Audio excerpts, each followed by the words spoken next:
দর্শক, আপনারা জানেন যে গত 5 দিন ধরে সিলেটের সুনামগঞ্জে বন্যা হচ্ছে। তবে গত 4 দিনের তুলনায় আজ তুলনামূলক বন্যার পরিস্থিতি অনেকটাই উন্নতি।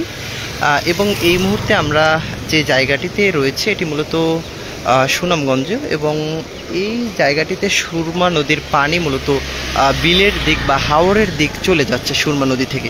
অর্থাৎ বলা যেতে পারে যে সুনামগঞ্জ যে শহর, সেই শহরের দিকের পানিগুলো নেমে এখন বিল বা হাওরে পতিত হচ্ছে, যার ফলে শহরের পানি খুব কমতে শুরু করেছে। এবং পাশাপাশি হাওরের অন্য দিকটা অর্থাৎ শহরের অপর দিকটায় কিছুটা পানি বাড়লেও তুলনামূলকভাবে সব মিলিয়ে বলা যেতে পারে বন্যার যে পরিস্থিতি সেটি উন্নতি হচ্ছে।